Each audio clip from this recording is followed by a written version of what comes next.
Welcome to the Penny Bloom Podcast. Ain't another place that has got more bombast. Romp past your mom, dad's listening to Tomcats. Talking everything that make you sad. We don't want that. We're here to make you smile. Put your mind at ease. Peace, love, and bloom, and always praise Keanu Reeves. This what we about. This some weeding now. We'll talk until we can't no more, and then we peacing out. Alright, let's go. Penny Bloom Podcast. It's the Penny Bloom Podcast. Penny Bloom Podcast. It's the Penny Bloom Podcast. Penny Bloom Podcast. Penny Bloom Podcast.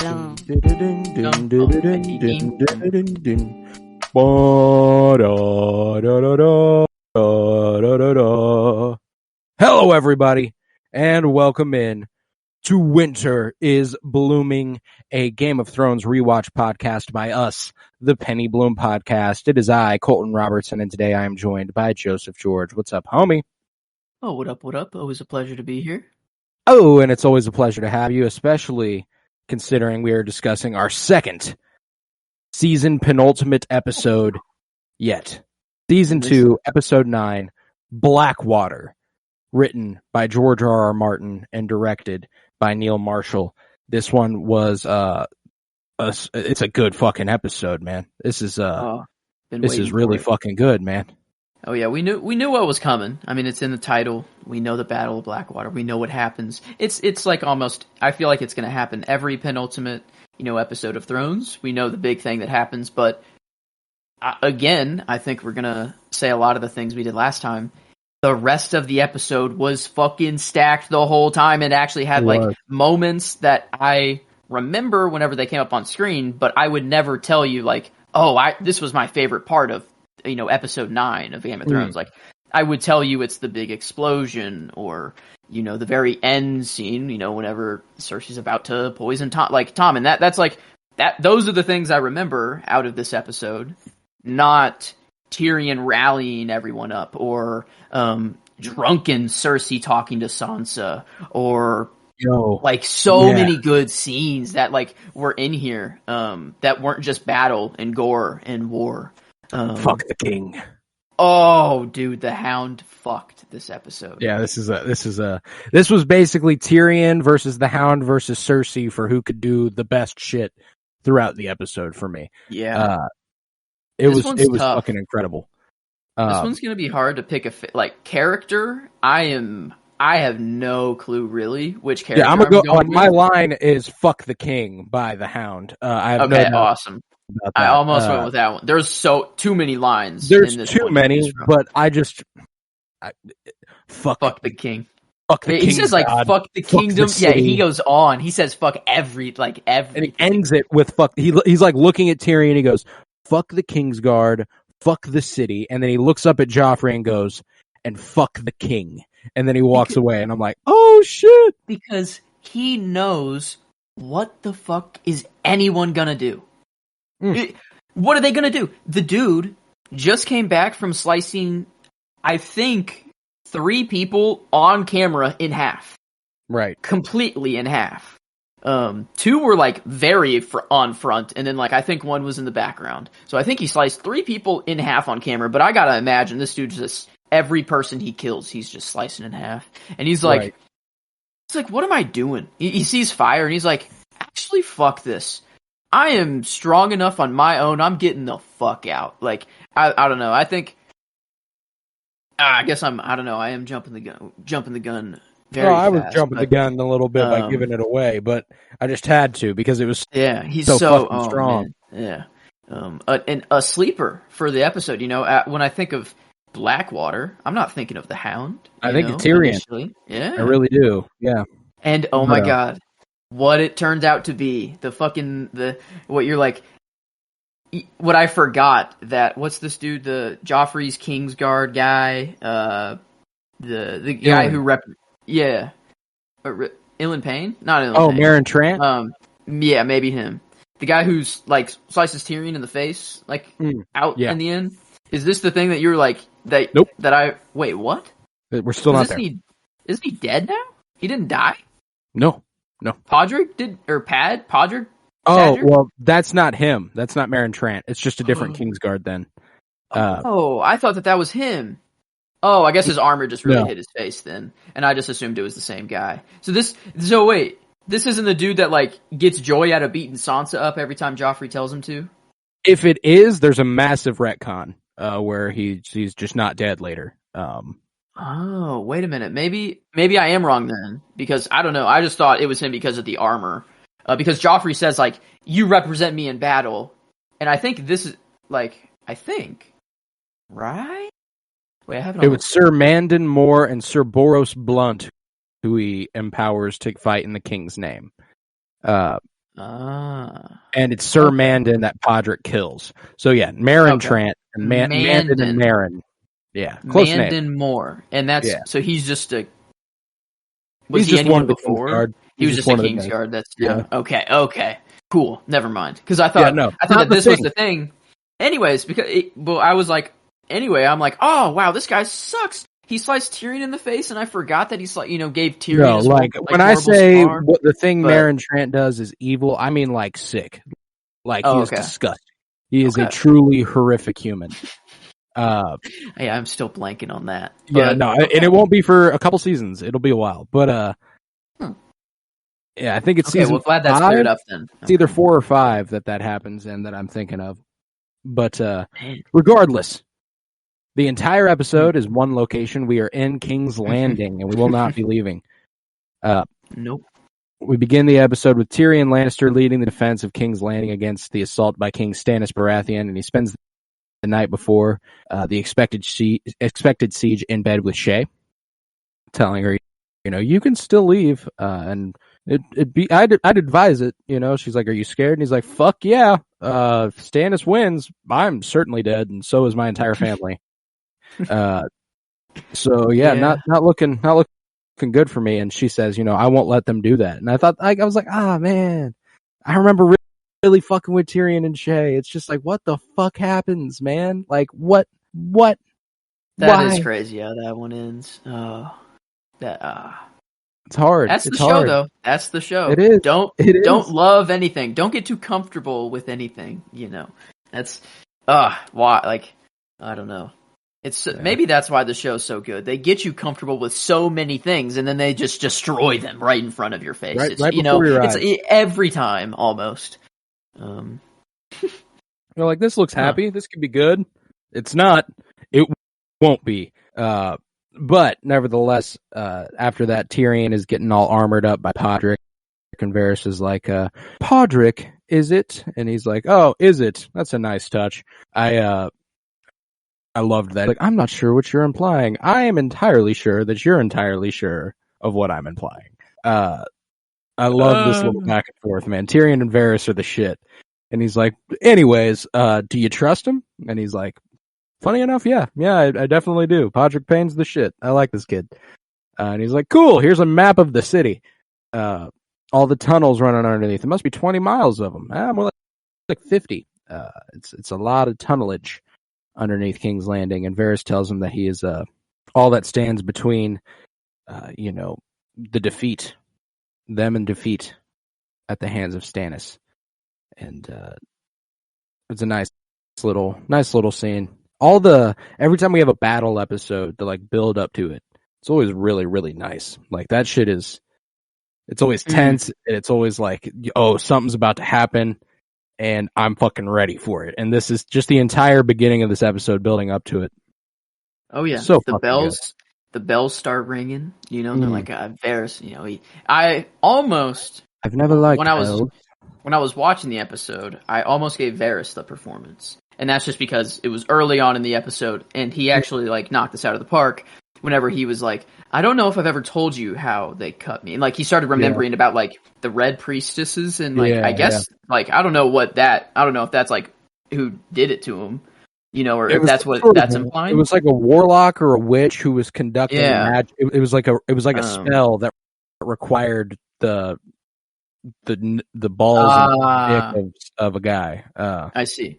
But like I don't know, he did very well. He won't get the performance because of just later on in the episode. Strong a lot. It's just there's one person I think that's stands out for this one. But I don't know. He like the bells start ringing. He's like, "Man, I always hate the sound of bells. They mean they never mean anything good, a siege, a war, blah, blah, blah. And then Tyrion's like, well, a wedding. And then Varys is like, exactly. You know, like in this world, a wedding, you know, if it's an official wedding. Yeah, someone's going to fucking die.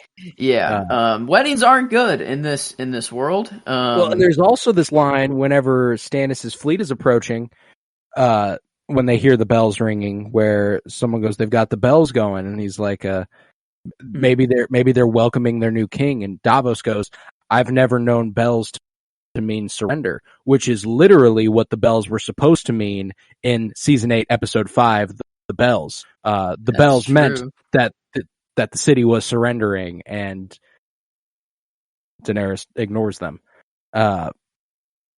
Well, you know, it's what it's supposed to mean officially, sure, but that's in war.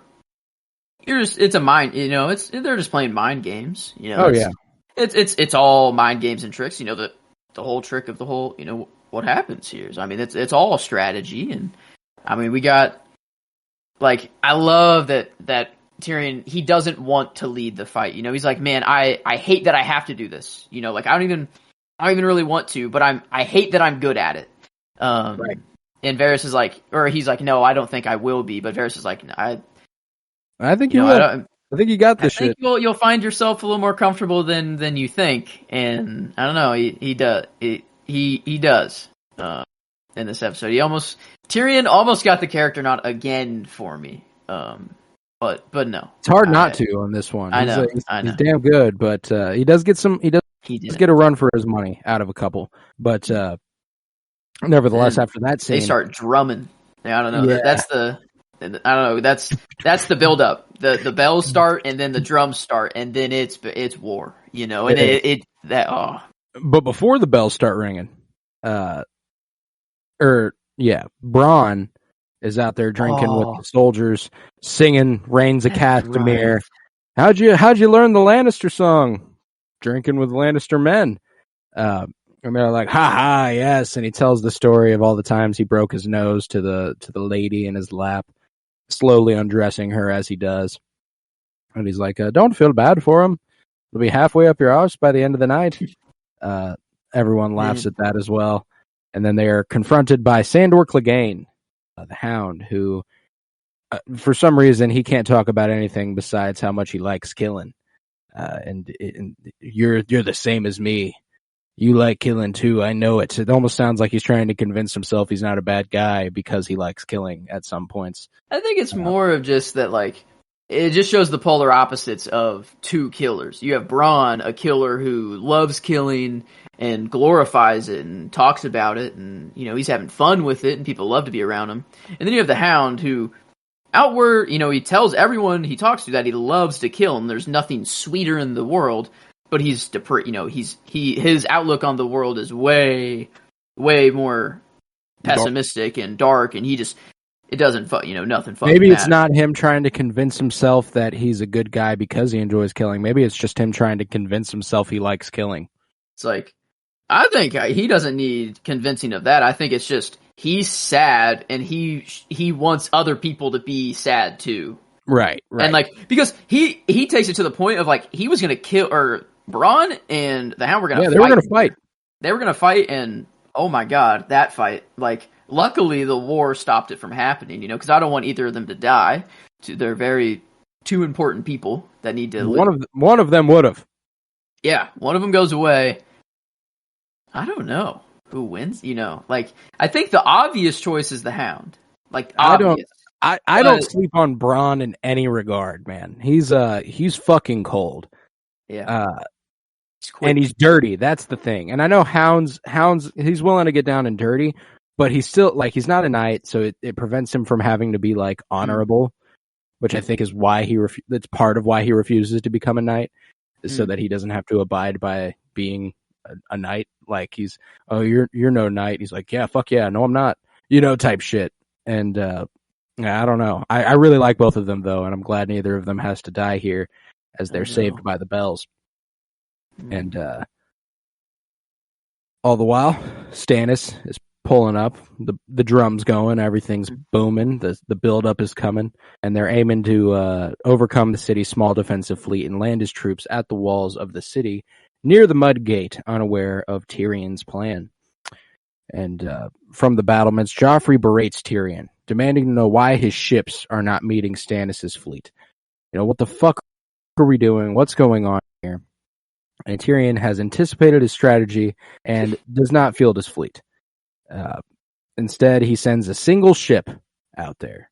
And it's hard to not go with this scene as far as my favorite scene, just like kind of the build up, not necessarily even when it starts going, but like whenever it's all of them on top of the wall and then the ship starts rolling out there and it's silent. There's no music playing. It's kind of like, what the fuck's going on here? Davos gets all the archers to get ready. He's like, because you're expecting someone to be there, and it's like, no one's on board. You hear someone, no one's on board. And you're like, wait, what? And then, Davos starts to realize, like, oh, wait, something's majorly wrong here. And then, you got Davos' son, Mathos, who's, like, following the ship up the ship, so that's why he died, because he went from the front of the ship all the way to the back. It's like, damn, man. Damn. He even gives his dad shit one more time about how there's only one God, and he looks over us, and he's like, he doesn't look over them, and he's like, well, he does, but they're not fighting for him, so it doesn't really fucking matter now, does it? Man, but yeah, so seeing everyone's reaction, like, to it, I mean, it's the Game of Thrones equivalent of like Hiroshima or Nagasaki. Like this is like the Game of Thrones equivalent, and like they're seeing it. Like imagine if like you're there, like I don't know, this is the watch party for that the first time, and the Hound is actually it's way more interesting because the Hound does not smile or like it at all. Well, I don't because it's fire. That's I guess true, but like. He's far away at that point, and like I don't think the fire was scary to him at that distance. It really started to get to him when he was on the battlefield, and there was like the possibility of it getting to him was like danger. But like I feel like he was still comfortable from there. But like Tyrion doesn't like it. No, he doesn't like it. Bronn smiles. He shot the arrow. He feels pretty good about it. Big explosion. Bronn makes sense. Bronn smiles. Joffrey smiles. The guy who created all of the wildfire is like the biggest grinning fuck when he hands Tyrion the like torch to signal. Yeah. Like it was so interesting watching everyone. But like the Hound is very interesting. Is it just the fire? Because like back before he was all like, yeah, nothing's sweeter than killing. But then he sees the biggest amount of killing to ever happen at one time, probably in this world before without a dragon. And that's the other thing, though, is that like I think there's something sweet about killing when it's honorable. I think they broke a law of war basically here. Like they didn't do something they were supposed to do. I don't think they're supposed to. Nobody has the means at this time to bomb an entire fleet, and that's what they did. And I guess since you have the means, how do you not use them, sort of shit. That's the price of war. And that's the other thing about the Hound and like the grown ass men here. Like Joffrey's obviously a little fucking sadist, so he's just like, oh fuck yeah, that was huge, that's protecting me, all those people died, hell yeah. But Tyrion, the Hound, and a few others up on the wall, I think they recognize, like specifically the Hound. He likes killing, but he probably doesn't like war.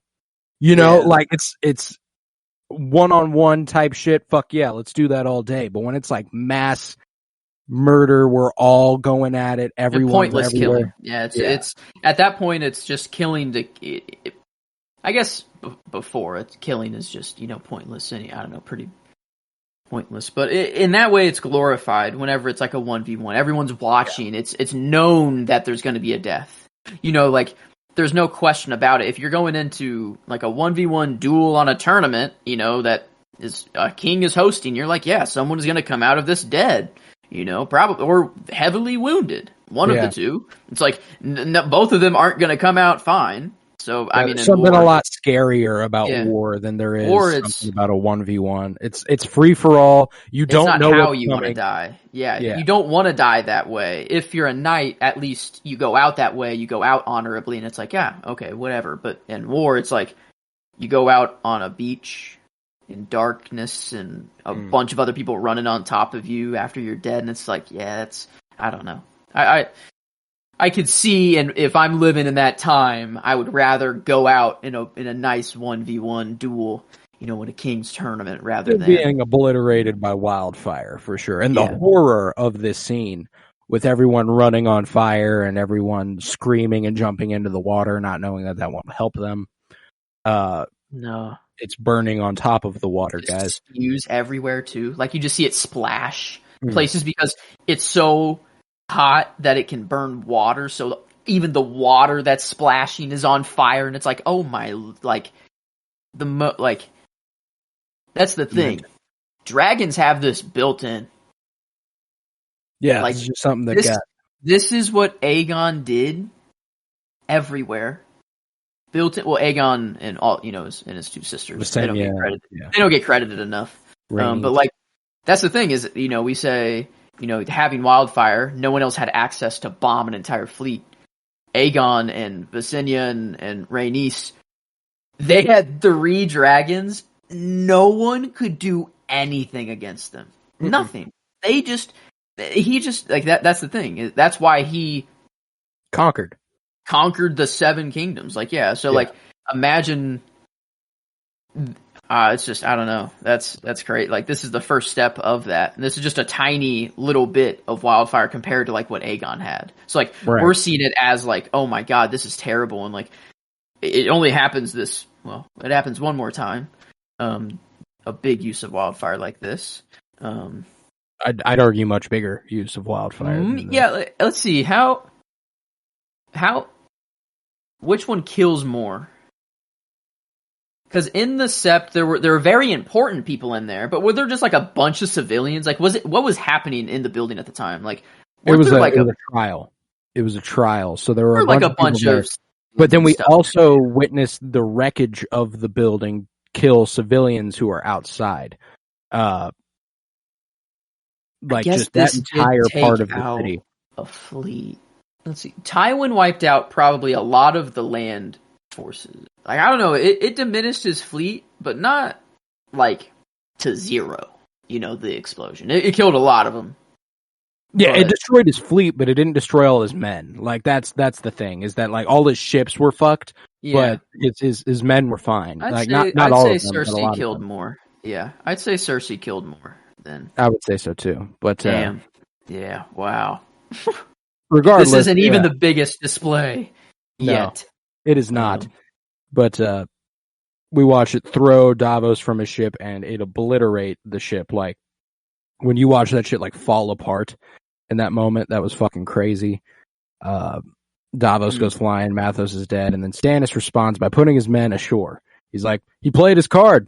Now it's time. Let's fucking run this shit. And he's like, hundreds will die, sir. He's like, thousands will die. Honestly, I've never been behind Stannis. I've never been like, oh yeah, I'm rooting for him.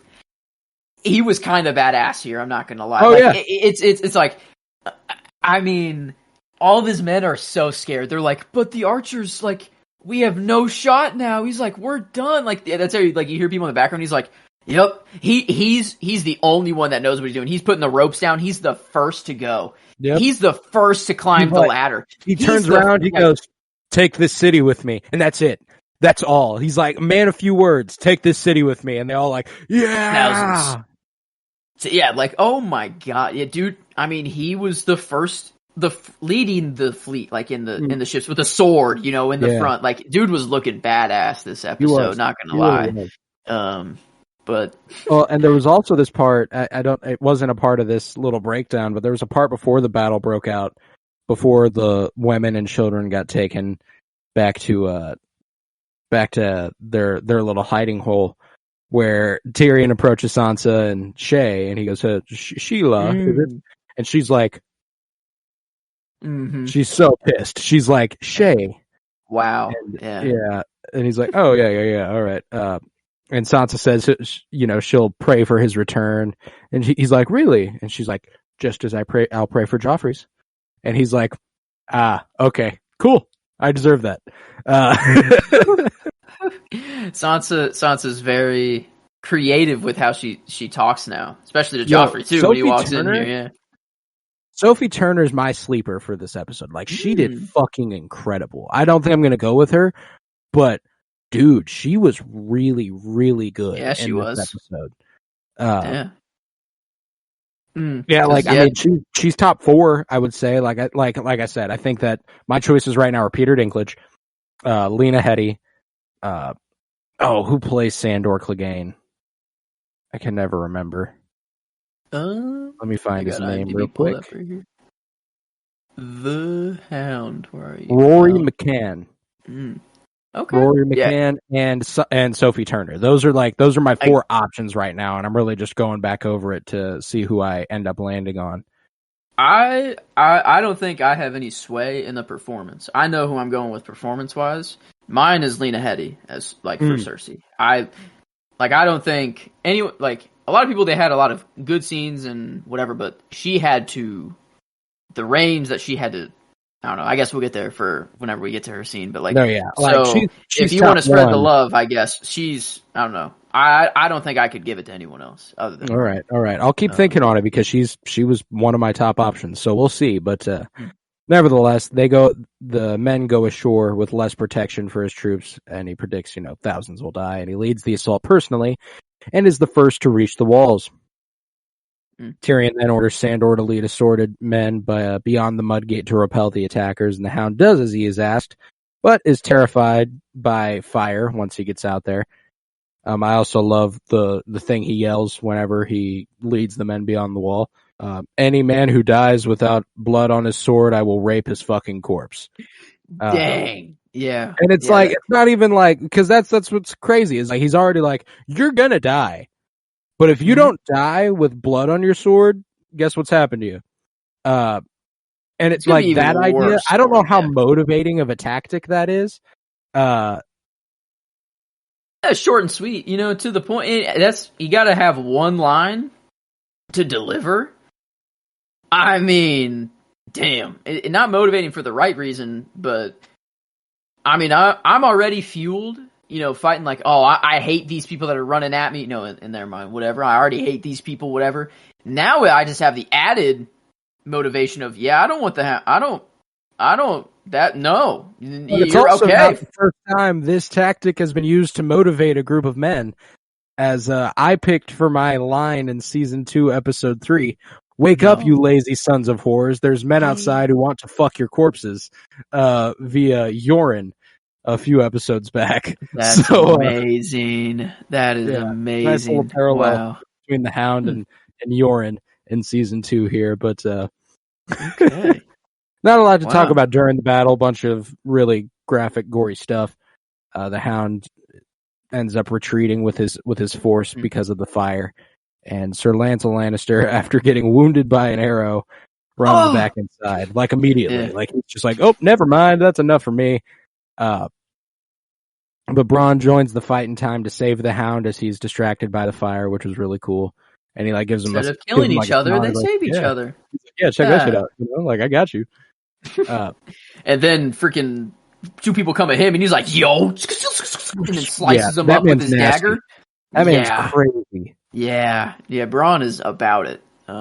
Makes sense that he makes it all the way through. I'm not even. Yeah, it does. He's a fucking survivor, man. That man's dope. But the Hound retreats after losing half of his men and refuses to go out again. He walks in. He's like, "Give me a drink," and someone hands him water, and he goes, "Fuck the water, bring me wine." Tyrion, should I get you some raspberries in a bowl of whatever too? Whatever. And man, this scene is perfect. Yeah, this scene is perfect. Yeah, this is outstanding.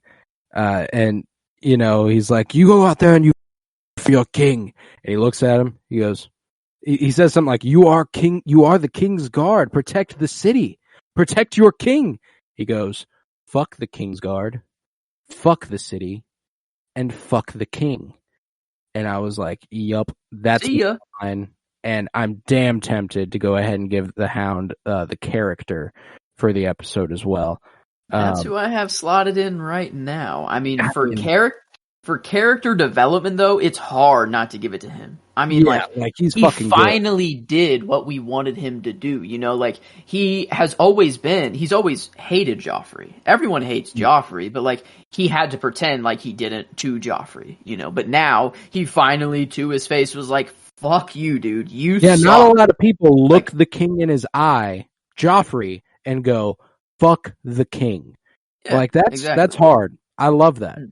And Yeah. then not only that, but then later on, you know, going to Sansa and being like, "I can take you from this place." Like I think I'm gonna have to go with the Hound as well. But we'll see. There, you know, Tyrion's hard not to like in this episode too. So we'll get to that. But nevertheless, Queen Regent Cersei Lannister is offering protection to the ladies of the court in Maegor's Holdfast, and she was previously given Essence of the Nightshade, which was explained as calming with 1 drop in the wine.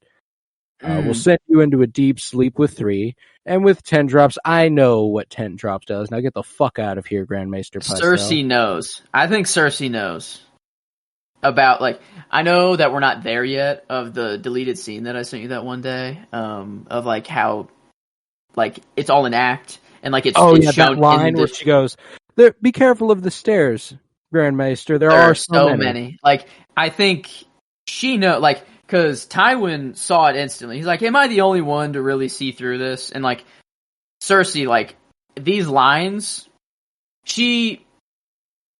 every time like Maester Pycelle tried to like tell the story of like, when I was, you know, for king, and she's like, "Okay, get, you know, whatever, I know." Like she was just speeding him along, you know, got him to the point, and then like, "Okay, you gave me the Nightshade. All right, there's a lot of steps. Leave me, go." Okay, and like I think. It's either she's fed up and that she knows and she just wants to get to the point, or like she knows that it's an act, and she's like, "Dude, I get." He knows exactly what he's doing too. Yeah. Like she's like, "All right, this is wartime. Let's. I'm fucking stressed out. My son is out. You know, she's worried about Joffrey. She's worried about everything. Yeah. So like, no, I'm with you. I'm with you. Okay. I didn't know if I was looking too much into. No, knowing that it's an act, line, you know, or whatever. Be careful of the stairs. There are so many. Is like, it's either like, "I hope you trip and fall down those fucking stairs," or "I know you'll do just fine." You know, like type shit. I think it's like one or the other. I don't think there's a lot of either or in that sort of scenario. But any hoozle, she's keeping Sir Ilan Payne at her side at all times, preparing for the worst, and she drinks a lot of wine during the assault, a lot of wine, and seems to simultaneously torment and mother Sansa Stark.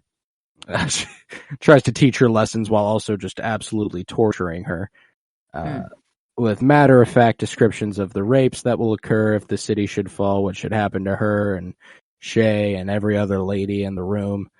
And she also begins to question Shay. You know, what the fuck? Who are you? Why are you here? You know, from the fucking, what was it? I can't remember what the place was. Yeah. Like she says, I had a handmaiden from there to the castles of the Red Keep in 10 years, and you never learned to curtsy, huh? That's crazy. How'd that happen? Luckily, they didn't get to talk, you know, a whole lot more. And then she's like, "Tell us a story." And she's like, "When I was 13, and then Lancel walks in, and he's like, "Yeah, okay, Stannis is here. I've been wounded, and what the fuck?" And Cersei's like, "Bring Joffrey back to the Red Keep." He's like, "Here?" And she's like, No, not here. You want him to be mocked till the end of his days? Not in the fucking room with all the women and children. Send him to his fucking quarters. Take him, go to your room," type shit to Joffrey. And he's like, "That's not going to be good for morale." It's like, "Fuck it. I want him to be safe. That's my son." But before long, when Lancel returns, Joffrey is like, "Okay, I don't know if I can, but did she have urgent business with me?" What did she say? Like, was it urgent? He's like looking for the out. You know, he's looking for like for it to make sense in front of everybody because he knows he's in front of everyone right now, and everyone's going to see And then he this. walks out in front of everyone turning to watch as he leaves. Like, man. And you hear some lines bad. in the background. Yeah, some like people are like, Where's our king? What Who am are we I fighting for? for? Yeah, like literally. And it's like, oh man, this is so like it births my favorite scene of the episode right here. I mean, like, hard not to go with this as your favorite scene, man. Like, I mean, this I'm is loving too fucking Tyrion good. this watch. Yeah, I'm loving Tyrion so much this watch. Like, and this is like everything that's leading up. You know, this is what he's been leading up to. Right here, his battle experience that he got with Shaga and Bago, you know, all of them. You know, he has the axe, you know, or whatever. He got that there. He's learning all this strategy. With a shield, you'll be unstoppable with an axe. I don't know, and like they see Joffrey leave, and they're like, "Fuck, yeah, wow, this does suck." Everyone gives up like immediately. Yeah. Everyone's Tyrion like, "Yeah, that's it." Even starts to talk, and they're like, "Fuck, Tyrion!" Like everyone's like, "Damn, now it really sucks." But I don't know. He reels him back in. I'll lead the attack. Yeah. I'll lead the attack. He looks to the men. He says about how, you know, he'll lead the sword at his own, and he rallies his men by telling them to not fight for their king. Don't fight for the kingdom. Don't fight for glory or riches because you won't get any. But fight for the city. This is your city Stannis means to take. Your homes he will burn. Your women he will rape. And he gives them a final boost of morale by confidently saying, those are brave men knocking at our door. Let's go kill them. And everyone's like, yeah! Like it actually got me to like not cry, but like I kind of welled up. Like I teared up for Tyrion. I'm like, oh my god, like hell yeah, Tyrion. There's nobody who deserves to be followed like Tyrion does. You know, like coming from nothing and being spit on his entire fucking. I know he didn't come from nothing. He's a Lannister, but he's a dwarf and he's been looked down on his entire fucking life. And again, he's standing on the top of the stairs above everybody once again. And he tells them, you know, let's fucking do this shit. And when they go out there and they do, you know, there's another way out. We'll come behind and fuck them in their ass. That was outstanding. Even a little before, whenever he was talking to Joffrey on the wall and they were going back and forth like, tell the king that, you know, blah, blah, blah. And then, you know, they were talking back and forth, whatever, but the line, I almost went with it, that Tyrion was like, I shall have you cut in half then, blah, blah, blah. And Tyrion was like, well, that would make me the quarter man, and that just doesn't have the same ring to it. Dude, like, he was fantastic. Please tell Lance will please tell the Hound to tell the king that, yeah, dude, it was fantastic. Like, those little moments, like like Game of Thrones humor, like the Tyrion and Varys of like, you know, I think you know exactly what I'm implying by, you know, blah, blah, blah, you know, that whole thing. Like, it's those little just moments of humor that they can implement. Like, that are also obviously written by George R.R. Martin. Like, he is so good at writing those Game of Thrones comedic moments. Like, that's like what he excels at a lot of things, but that specifically he's so damn good at. I love whenever he gets comedic. It's outstanding, but man, nevertheless, seeing Tyrion lead all those people, though, man. Yeah, like, and that's why it's hard. I mean, it's like either the Hound or Tyrion, you know. Yeah, it's hard to decide there, but I'll get there. I will land on one. I just haven't yet. Like, we got to talk through it, you know. We got to just talk through it. We'll feel it out. But Tyrion leads the men through the tunnels beneath the city and is able to defeat Stannis' troops, manning a battering ram at the mud gate. And Tyrion is betrayed by Sir Mandon amidst all the fighting. Whenever more troops come out from beyond somewhere, they just come running around the way, and they're like, "Why? Why does Mandon do this?" Yeah. Cersei told him to. Wait, really? Oh yeah. I have no either Cersei or Joffrey.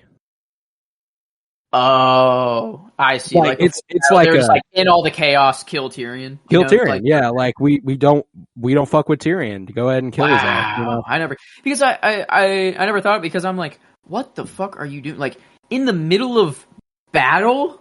Yeah, that's why. You are in the like, chaos. yeah, like, okay, that makes way more sense because I'm It like, would look like he just got killed, and yeah, you're representing the king, but like that's the thing. Everyone's kind of watching Tyrion at that point, though. Like, well, no, because Tyrion. battle was raging, no. I guess it was kind of in the chaos of it all. Yeah, and they weren't doing good. Like it looked like they were going to lose. Is it? What's his squire's name? Podrick or Podrick. Podrick? Because Podrick, I guess Podrick's really the only one who saw it because he comes in and saves him. So okay, kills a Kingsguardman, by the way. Little Podrick Payne kills a Kingsguard. It's pretty good. It's pretty solid. That's pretty legit. Podrick fucks, literally too. Like Big Podrick. Dude fucks. I don't know. He's clutch. Saved Tyrion, thank God. I don't know. That's the thing. This episode leads you to believe that like Tyrion could be dead here. You know, a little bit. Like right? Like didn't they kind of linger on him like on the ground and he's bleeding out? Well, and it's also like it's a really cool parallel between like Cersei about to give the nightshade to like there's a lot of stuff going on and it's really fucking good. But yeah, man, Podrick does fuck. That's big dick Podrick. That's sex god Pod. That's Podrick's got game pain. You know what I'm saying? That man's nuts. But nevertheless, Tyrion is barely conscious and held by Podrick, which is awesome too. Pod's not leaving his side. Like it's like I could fucking die here, but I die with Tyrion, which is kind of dope. But Lancel returns to Cersei to warn that they are defeated unless Joffrey returns. And Lancel tries to be firm with her, like, listen to me. And Cersei ignores him, pushes him down, hitting his side. Yeah, literally pushing on the wound. Yeah. She's drunk. She's still smart, though. She's still got her wits about her. Like that, I don't know. She's still very in the know of what she's doing. This was one of my favorite scenes. Not like it's a contender, but it's a goodie. Where she storms out and Sansa is the one who brings everybody together. Calm everyone down. Yeah, she gets real queenly real quick. She's like, "It's all right, guys. They're fighting well out there. Everything's gonna be okay. Joffrey is leading the vanguard. It's gonna be all good." And she's like, "Shall we sing a hymn?" Yeah, let's sing now, guys. Come on, everyone. Yeah, gentle mother, font of mercy. Like Cersei tells Sansa, like, yeah, and all these women when they go back to their homes, they'll talk about how I comforted them and gave them the strength to continue, blah blah blah. But she did fucking nothing other than drink wine and just bitch at everyone. Sansa was the actual queen in this situation. Cersei actively scares everyone in that room. Yeah, by saying you're the sweetest piece of cake ripe for the taking.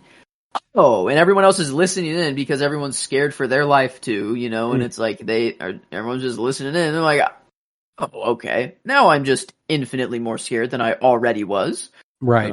So yeah. And I like, she just,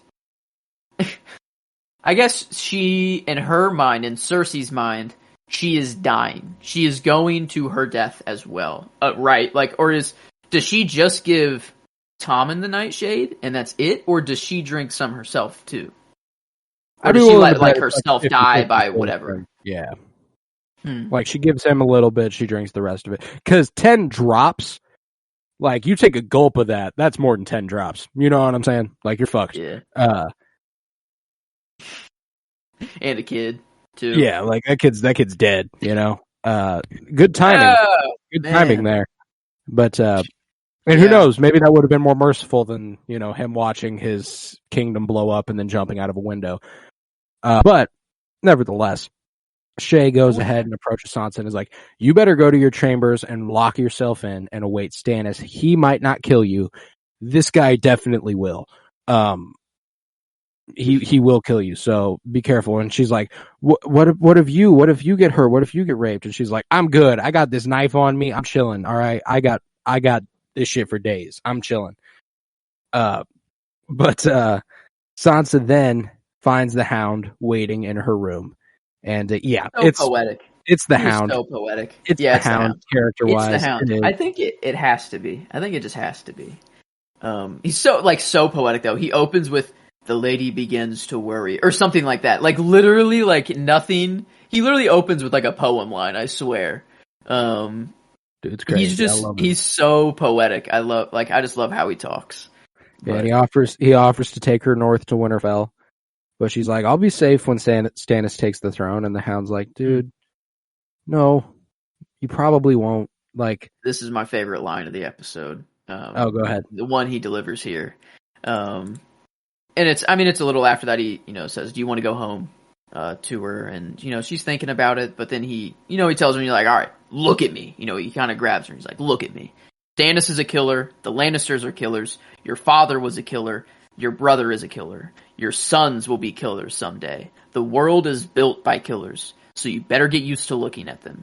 And then he says, "No, little bird, I won't hurt you." And then they go on, they leave, and everything. And it's a very pessimistic outview. I don't agree with with the Hound right here. I guess in their world, yes, what he said is true. Sadly, the reality is the killers, the people in power, are the ones who are going to shape the kingdoms and everything that happens. I'd argue there's a little bit of that. There's a little bit, not as far as the killers themselves end up ruling. In real life, just the killers. They make the big, Daenerys burns down King's Landing. She kills, the killers make the biggest decisions. Oh, that also goes back to that riddle that Varys, asked Tyrion earlier in this season or at the end of season 1, where he goes, a sellsword is at the behest of, the Great Septon, the king, and this person. Who's the most powerful person in the room? And and it's the one with the fucking sword. It's the person who has the means to kill everyone. I don't know, the world's built by killers. Whenever he delivers this line to Sansa, the camera then focuses on her little doll and showing her kind of her grip loosen on it, and it's she's growing into her own. We know who she becomes. She becomes a straight up badass, and this is that we're seeing the start of her finally being like, you know what, he's right, I gotta start standing up for my, I want to go home. That is what I want to do. I hate it here. I hate Joffrey. I hate pretending all this. She's like, that's the Queen of the North right there.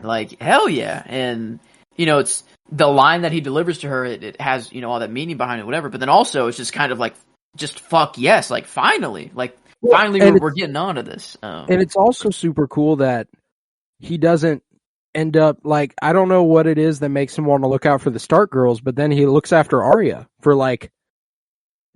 almost an entire fucking season. He travels with Arya, and that's I love that shit. I love that the Hound fulfills that.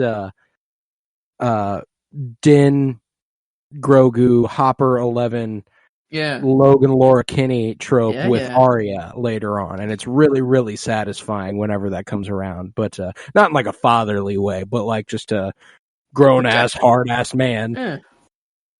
Yeah. It's just I love that shit. I love the Hound. So yeah, I'm going with him for my favorite character this episode too. It's hard not to.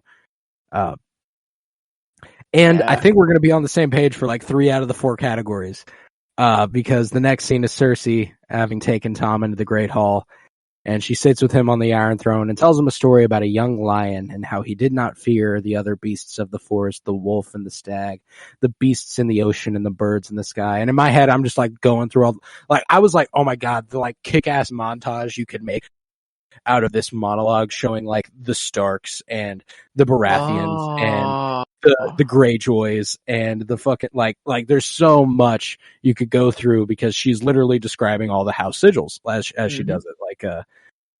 There's all of them would bow before the young lion, and he would be their ruler. And as she does this, she readies a lethal dose of essence of the nightshade for herself and her son.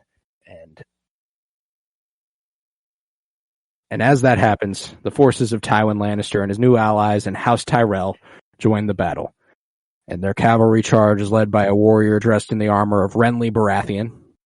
Loras is wearing Renly's armor now, by the way, which is cool. I didn't know that. Okay. Yeah. and he decimates Stannis' army. The survivors flee for their ships. Stannis is dragged from the battle by his guards, screaming to stand and fight, no, stand and fight. And Tyrion collapses into unconsciousness as the battle turns in the Crown's favor, and Tywin enters the throne room and announces, "We have won." And just in time for Cersei to drop the essence of the Nightshade and destroy the bottle, as Sir Loras Tyrell reveals himself as the knight wearing Renly's armor. Very, very cool stuff. And it also goes to show us that what Littlefinger posed to Tywin a few episodes back when he sat down and thought he might have seen Arya, it was like, he was talking about how I think it'd be a good idea to ally yourself with House Tyrell, the two most powerful houses. Like that's what he did after he left. Off. Yeah, Harrenhal. He went straight to Tyrell's and was like, "Let's do this shit. Fuck it," you know. Stannis is marching on King's Landing. Man, yeah, this is. I don't know. Stannis marches through that door. Tommen's dead. Cersei's dead. Tyrion's probably dead. Almost certainly. Definitely dead. Yeah, it's definitely a lot different. But I love how Tywin just marches. The battle is over. We have won. Yeah, it's just like so. It's like, I don't know, just so. It almost felt video gamey. Yeah, you know, like I expected. I don't know what I expect him to say. Like, I don't know. I don't know what I want him to say, but I don't want it to just be as literal as it was. I guess, like, I don't know. I'm trying to think of just something more. Maybe it just has to be that literal. Dude just fought a battle. Dude just got done killing people and is all bloody and tired. And he's like, "All right, the battle's over. We have won. Now let me sit down. Let me get some water. Let me go to sleep or something. I don't know." I guess we did it, man. No, but yeah, I think we're on the same page for 3 out of the 4 categories.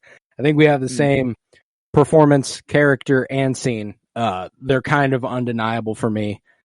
And I have "fuck the king" as the line spoken by the Hound. Well, you had which line by the Hound? Yeah, the one he tells to Sansa that Stannis is a killer, Lannisters are killers, everyone's a killer. Man. Yeah. So the Hound got the line and the character. Yeah, for both of us. For both. And then Lena Headey just, I mean, come on. I mean, she was too damn good in this episode. Like, she had so many good drunk. Like, she really looked drunk. Like, a lot of the things that she spoke like she was drunk. Oh yeah, she did so good. So yeah, I mean, there's another tick for her. On the performance box, she's got a lot of them, and she'll get a lot of them in the future. She's really good at what she does. So, but man, I think that brings us to a rating. Then, does it not? It does. Well, in the genre, I'll just go ahead and fill that one in real quick. Yeah, I mean, for enjoyment, I'm not really having much hesitation here. I knew what was happening in this episode, and then I was just kind of, there were so many more scenes that were so cool that were thrown in as well, that were just so many little cherries on top. Like the almost Bronn versus Hound, the reactions to the wild, like, I don't know, there were so many more things that enhanced this episode for me. Are you after Fire 10? I think I mean, I don't know how it could go higher. The only thing is that, like, it can go higher for, like, the scale. They break the scale. Like, that, like, as of right now in the show, this is a 10. Like, as of right now. Like, that is the only hesitation I have, is because I know the show goes above this. Like, it has even better episodes. They do this at an even bigger scale, and I don't know, like, how does that weigh into this? Like, you know, it is a rewatch, so we do know everything, you know. So I guess maybe that it does make sense to go on that, but like, we've only ever given 2 episodes 10s in enjoyment.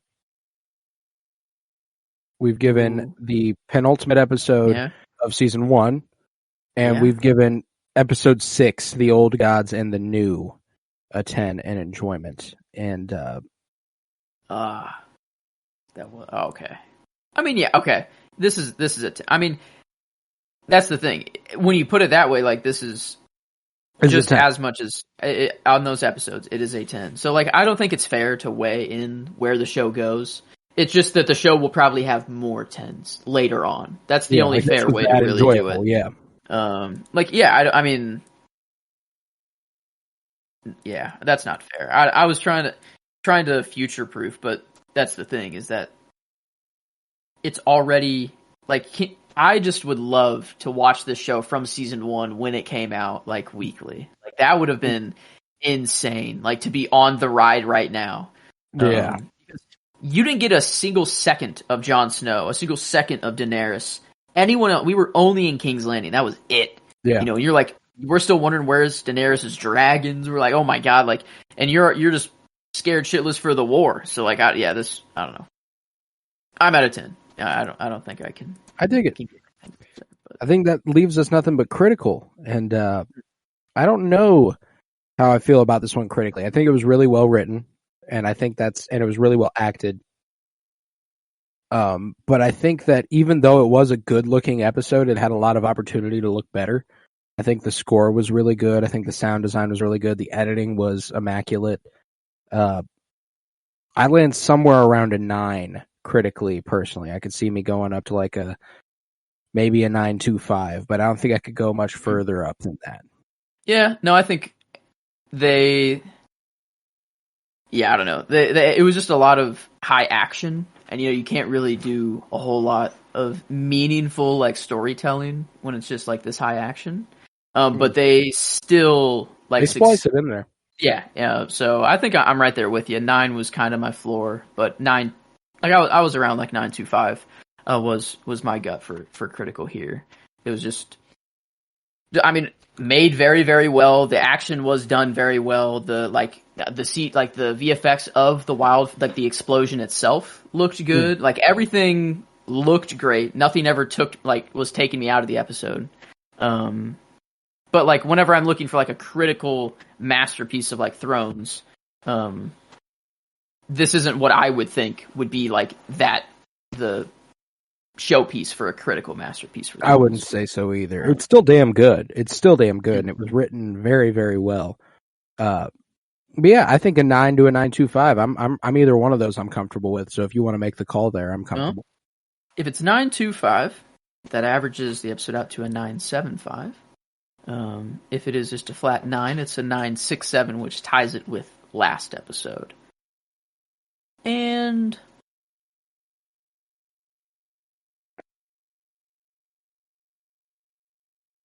is it on the same level as last episode? I mean, genre-wise, it's obviously just 10s, but this, I don't know if I could say that. I think it does deserve the bump here.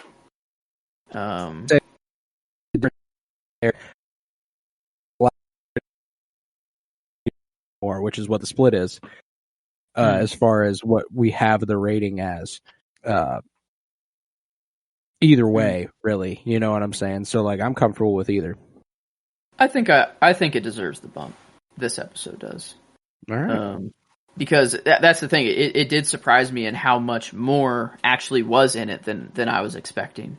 And like the per episode story they told. I mean, it was one episode, one location, so they didn't have to jump around a lot, and they actually did perform like the story of the morale. Like I don't know, they did that was like a story really that I didn't really pay attention to before. Yeah, the morale of the people fighting and the purpose of their fighting. So like I think the story did have some merit to it. It just wasn't the main focal point. I'm with you. And that brings it to a 9.75, which makes it the second best episode on our journey, behind season 1, episode 9, Baelor. The penultimates are holding true to being the top episodes of seasons right now. There you go. That's perfect. That was a 10 critically, and that makes sense. That was like the whole time they were on point. It was visually beautiful. Everything was on fire there. But okay. I'm more comfortable now. I did. All right. Hell yeah, then. I think that's a good place to leave this episode of Winter is Blooming. And we'll be back next week with it for the season finale. Mm-hmm. If you would, head yeah. to patreon.com/pennybloompod, where you'll find over 50 hours of exclusive content, including all sorts of movie reviews, book reviews, comic book pull lists. I'll be covering Cocaine Bear very, very soon. I went and saw that yesterday. I'll also be covering Creed 3 in the days to come, because I'm going to see that today as well. So I'm very excited to do that. So you can expect those up on patreon.com/pennybloompod. For $3 a month, you can support this podcast financially, which is huge because it costs me money and I don't make any off of it. So that's a huge help. If you would, head to Twitter, follow at PennyBloomPod, follow on Instagram at PennyBloomPodcast. If you were fucking with me and Joe today, we are covering The Mandalorian and The Bad Batch on Wednesdays in our Star Wars umbrella show titled Rebellion's Bloom. That's on Wednesday. Friday, we continue our comic book journey through film, where this week we are covering Batman Mask of the Phantasm, and we'll be joined by Star Wars animation podcast titled The Yubcast. Very good show. Strongly recommend you check it out. And if you don't feel like checking it out before Friday, hopefully Friday sends you in their direction, because they're fantastic. And Matt's such a good dude, and he's a very positive force in the Star Wars fandom. So got to talk some Batman animation with him, and you'll hear that on Friday. I'm excited for you to hear that. With that, I was Colton Robertson. I was joined by Joseph George. Thank you very much, homie. Oh, thank you for having me. It's always a pleasure to be here. Oh, and it's always a pleasure to have you. And remember, peace, love, and bloom, and fuck the king.